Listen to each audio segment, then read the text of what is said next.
Welcome back. Today I'm going to be looking at the soon-to-be released Maid of Salvation, which comes to the Nintendo Switch on January the 28th.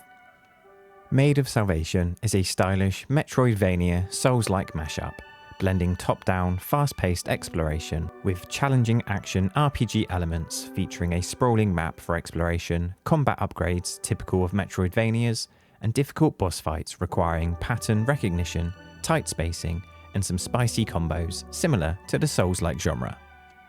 It has deep character progression and a dark fantasy world that's mysterious and at times bloody difficult. Originally released in October 2025 on Steam, the South Korean indie dev team Orange Popcorn decided to take a few months extra to iron out any issues and optimize the Switch version, and that's what we are looking at today: how it performs, looks, sounds, and most importantly, how it plays. So, Maid of Salvation. Is it any good? You step into the shoes of Shizuka, a maid of purgatory entrusted by the Sanctuary's overseer with a mission to save lost souls trapped in a realm overrun by fiends and horrors. The narrative begins with a clear objective: deliver salvation, but quickly complicates itself as Shizuka uncovers settling truths about the purpose of her mission and the nature of the world she's fighting to save. This premise sets the tone for a journey that blends existential unease with visceral combat, and it holds up well as you uncover deeper layers of lore in character interactions.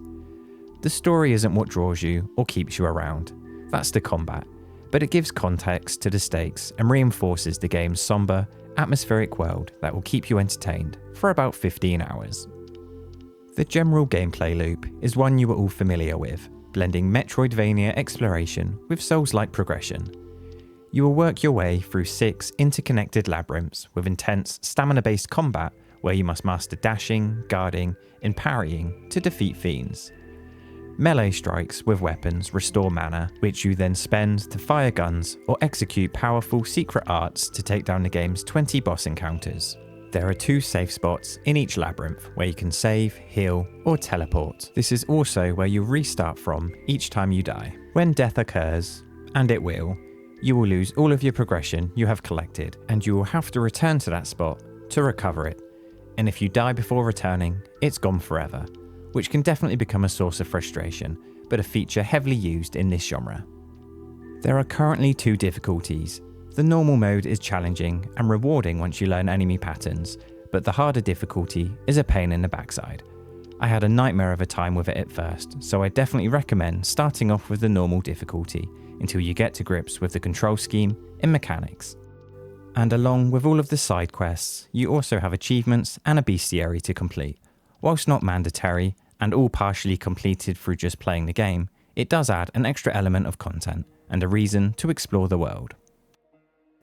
As you would expect, the combat is the core component of this game, and if it doesn't feel good to engage with, the game is dead on arrival. But I'm happy to report that it is fast, responsive, and surprisingly in-depth, and is definitely where the game truly shines.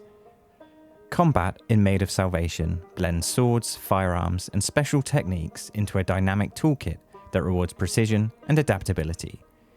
You're encouraged to dodge, guard, parry, and weave chains of attacks together in a way that feels responsive and player-driven. And unlike some other action RPGs that rely simply on button mashing, Maid of Salvation brings real depth to encounters. You do eventually learn that spacing matters and enemy patterns are everything when looking to overcome a boss. But how you do that is what makes the game so fun and exciting to play. Stringing together airborne melee combos, intertwining firearms for burst damage, and a huge array of abilities known as special arts to close the distance between enemies, AoE groups down, buff your damage, or disable enemies to recoup and heal up. You could arguably make your way through the game doing the bare minimum, but there's no reason to when the game is so much fun to experiment with. Every time you kill a monster, it will drop karma, and this is the game's currency used to purchase items, level up attributes, and upgrade weapons, firearms, and special arts, which will require additional materials you will pick up throughout the game. There is no experience per se. You will spend karma to upgrade one of 4 stats, essentially health, magic, physical attack, and stamina, that all work as you would expect, and each time you level one up, the karma cost of the next upgrade increases. You also have a skill tree, which you will advance through with wedge stones, acquired through leveling up your attributes, as well as dropping from bosses and chests. The skill tree is relatively standard, minor boosts to defense and attack, and small stat increases when you parry or dodge, etc. It all helps, but there isn't necessarily a build you work towards. Eventually, you can just unlock everything, so it's a little underwhelming in that regard. My only real gripe with the combat is some of the controls. Because there are so many different abilities, skills and weapons, some of the key mapping is quite awkward at times. For example, you melee attack with Y and the ranged weapon is on X with your special arts on A. You then have the right bumper combined with Y and X for power attacks that reduce enemy defense and boost your attack. And the same right bumper combined with the A button cycles between your two chosen special arts. And on top of all of that, you need the ZR button to dodge. And with the Joy-Con being so small, it does take some getting used to, but you will get used to it. It took me a couple of hours to stop pressing the wrong buttons, but once you nail it, everything feels smooth and satisfying. It really is worth persevering with. Maid of Salvation's world draws you into varied locations filled with secrets, optional quests, and hidden bosses. Exploration isn't merely a way to fill time, it's part of how the game rewards curiosity and mastery.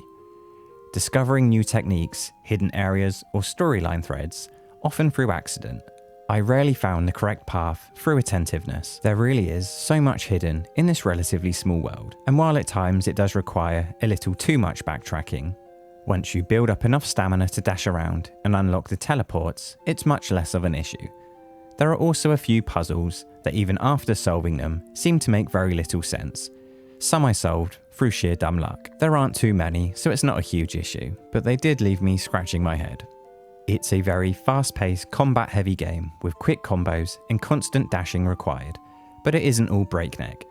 The game has a very methodical and tightly paced progression, offering space to breathe between boss runs, and this balance between action and deliberate pacing is on point, and it really elevates the whole experience.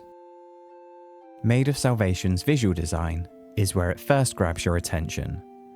Although anime-inspired, it leans into a moody, gothic palette that complements its purgatory setting. Characters, enemies, and environments are rendered with stylistic flair that balances detail with readability, a vital and almost necessary quality for a game so focused on fast-paced movement. However, my biggest issue with Maid of Salvation are the visuals themselves. They have been severely scaled down from the PC release, and the graphical fidelity is left somewhat lacking, especially for a game that doesn't seem to be overly taxing, even on the original Switch. And while it is much less noticeable in handheld, which is by far the most appealing way to play the game, it was very off-putting at first. I checked the resolution a number of times when docked because I assumed the settings had changed, but unfortunately, it just seems to be how they got it running on the Switch 1 hardware. That aside, the performance itself is buttery smooth, and I didn't encounter one bug or graphical issue in the 17 hours I played. It really is a shame about that lower fidelity, but it isn't a deal breaker. It's only most noticeable in the character menu, but for the majority of your playthrough, it's heavily zoomed out and nowhere near is omnipresent. And complementing the brilliant combat is a sound design that supports the game's darker themes and intense action.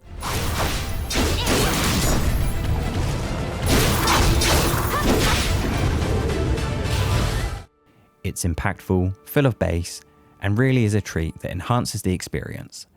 As for the soundtrack itself, it's fine.